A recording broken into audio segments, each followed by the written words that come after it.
Hello, beautiful people, and welcome back to a new episode with Deeply Merited Scholars. We are your number one plug for everything guides on how to apply for international programs. In today's video, I will be sharing excerpts from a training on how to recycle plastic to pavement tiles and petroleum waste products to fuel. Stay tuned.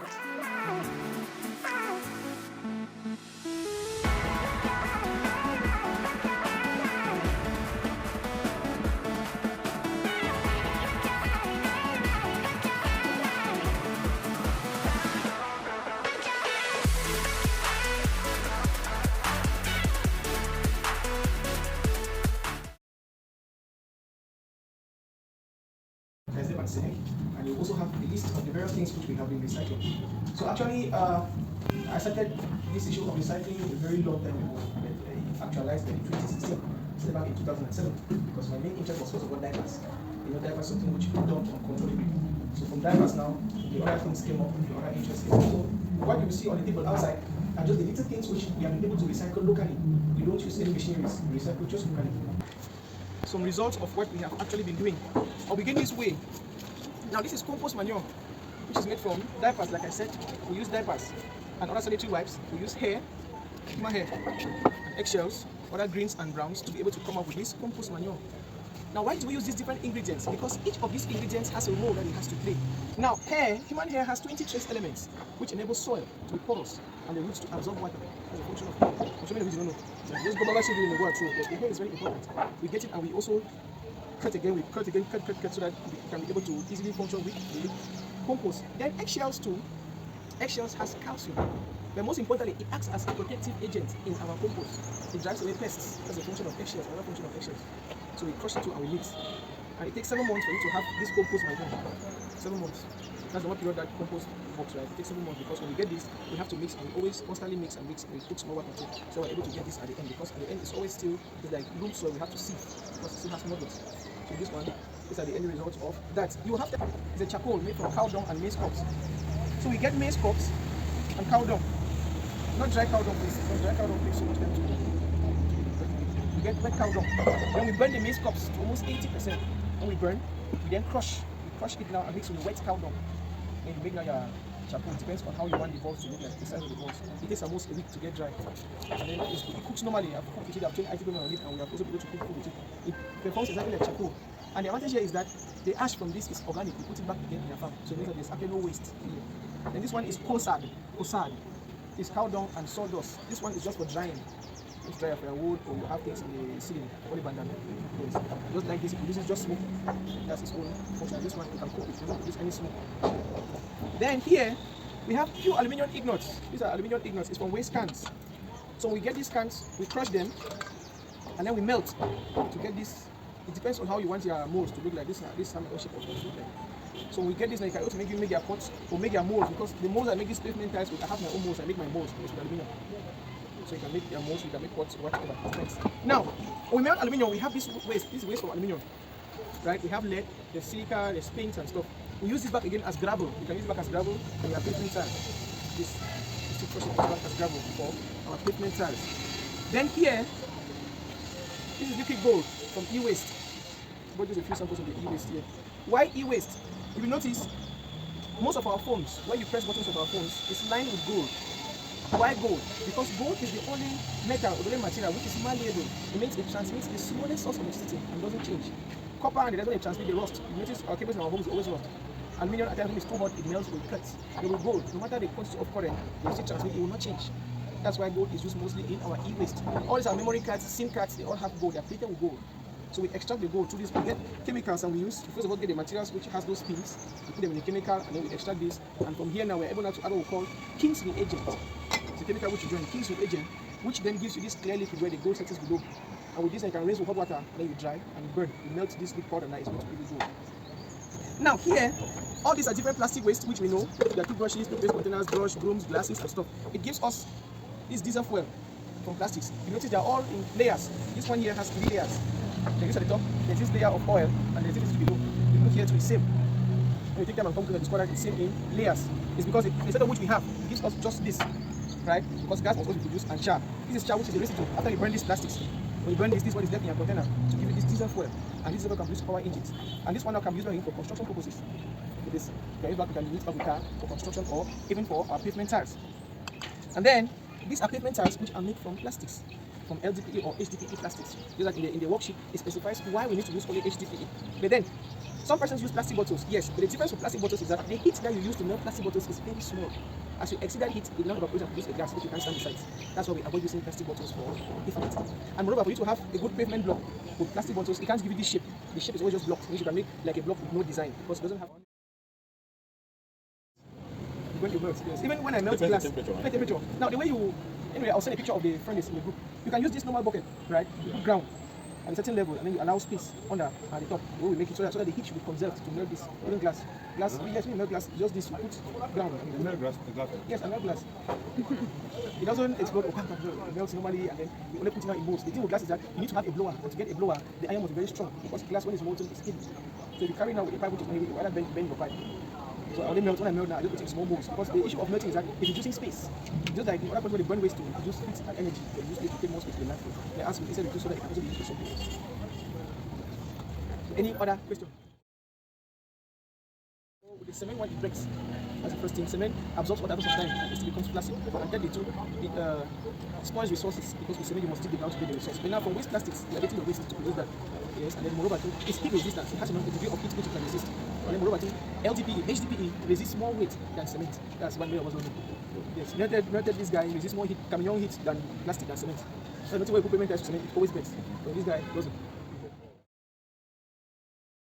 Also, yes, when you make like this, it depends too now on the ratio how you are mixing. Because here, this one is the actual size and the weight, but this one is not. There are two different weights, two different sizes. Yes, and some people want it based on where they want to put it. You want just light duty, just in your yard where you don't carry out daily duty cast. You can mix now with the ratio of, let's say, plastic skin, sand one. Then with heavy duty, then must add some gravel. Yes, so it's 10. They call it 10 size level. Yes, that one. Yes, when cow dung. Now, to follow up, if you notice, most of the times too, we still use this and we crush. So without using the cow dung, we use this one we use flour, cassava flour.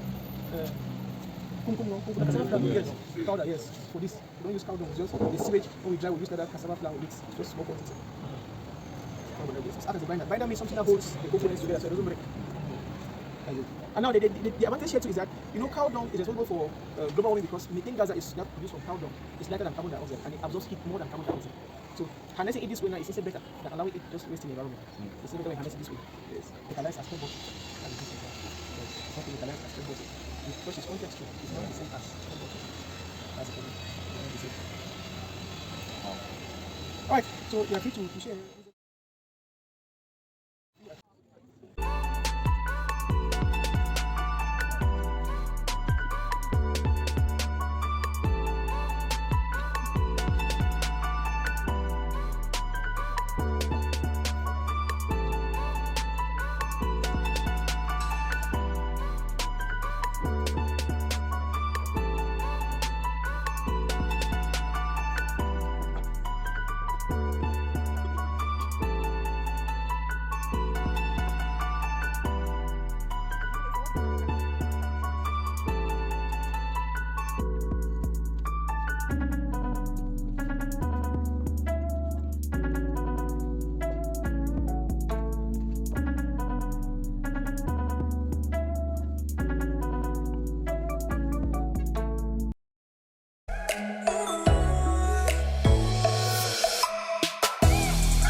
Right? Now, after that, because some person always like to start the fire from the top. Right? And what we do is that also get more removing plastic from the bottom.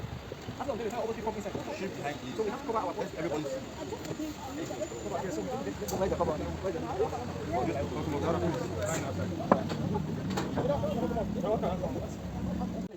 And when it's molten, you can easily do this. Easy, it's no problem. Right? You can always do this. The left hand is this way, right hand is this way. Right? Yes, anyway, yes, it's not X. You can do it, you can do it anyway.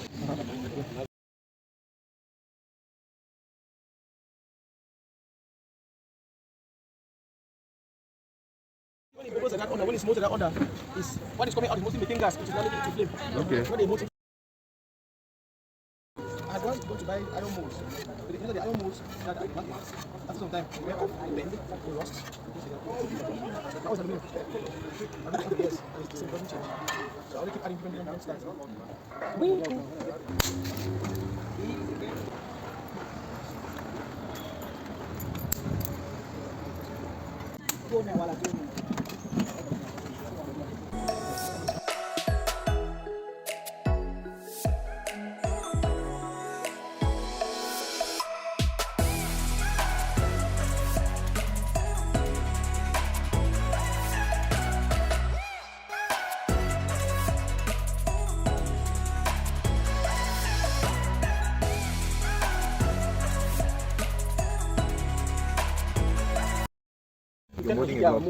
Who is snapping?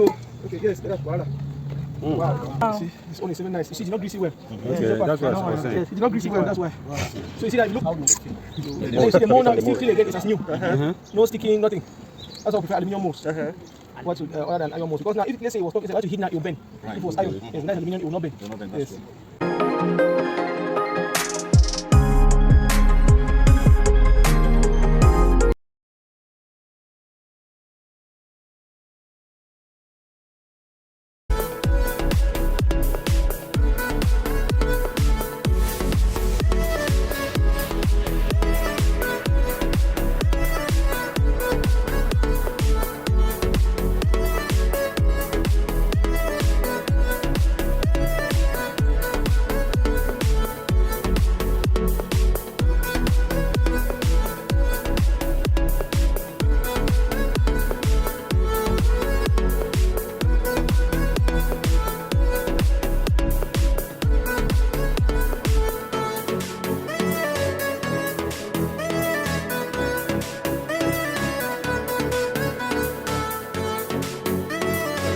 So having a mixture of everything, you have to hide it.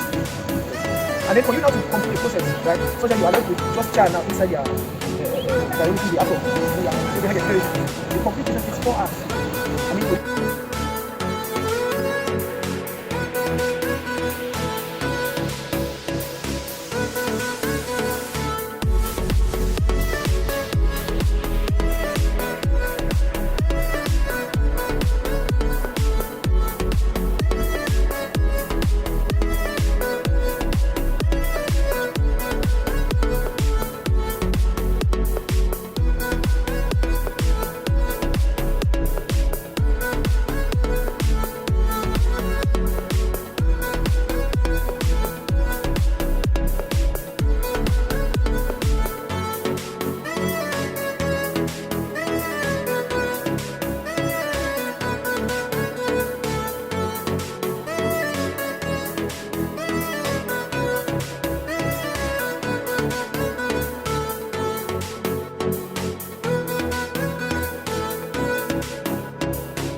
only that one you put now, you see the 2 layers. The 3rd layer, you see this small oil. From the 3rd layer. This is the one on top, under, and then the 3rd layer where it's coming that those white noodles. That's the layer of oil. So you see, you make a straight line.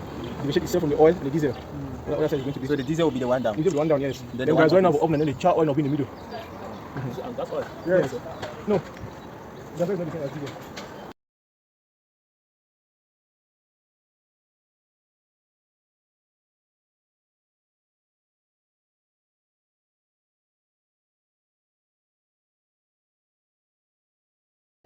If you guys have to do something as a group, and let's propose a project to your council or something, it's good you start having analysis of the distances. Because you know, before you do something that is sustainable, you must be sure that you avoid wastage. What is wastage? If let's say the source of raw material is very far from your industry, you must try to locate closer to the source of raw materials to avoid spending so much on transportation. I'm sure I'll make some sense. Meaning, if you must maybe do something as a group, or let's say, okay, we have decided that let's come together. For a while now, and I've been doing research. So prior to coming here, my focus was on plastic recycling, That's the different ways in which we can recycle plastic, and food waste. I was so interested in food waste. But coming here, the first thing I realized is we can recycle almost everything. And I'm very pleased with the training. I look forward to having something more intense because it's an industry all by itself. The waste facilitator said is a waste business, so we have to seek innovative ways to make it prosperous for us first. Let's stop looking at the big picture, but let's start small. And of course, they say one hand cannot tie a bundle. If we work as a team, if we work as a group, household to household, individuals to individuals, we will definitely make our environment safe. We'll make it clean, and of course, we'll make some money out of it.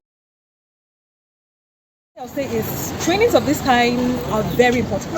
Why are they important? They give you, first of all, they create the awareness. One thing we lack, I would say, is the awareness. We feel like everything should be on social media. And that's not often the case because social media does not verify the practicality of what we live here, especially in Goya, in Cameroon. It doesn't practicalize it. So I encourage people that when you see trainings, even those which are paid, because this wasn't paid for, they didn't request for money. But if you happen to come across training opportunities that you know will enhance your skill in some way, do not stay glued to a particular skill you have because you feel like, okay, this is where you're most proficient. Diversity is the source that makes you stand out in the labor market. So you should be versatile when it comes to skill acquisition. So any training you find yourself, it may not be in environmental sustainability, it may be in other aspects.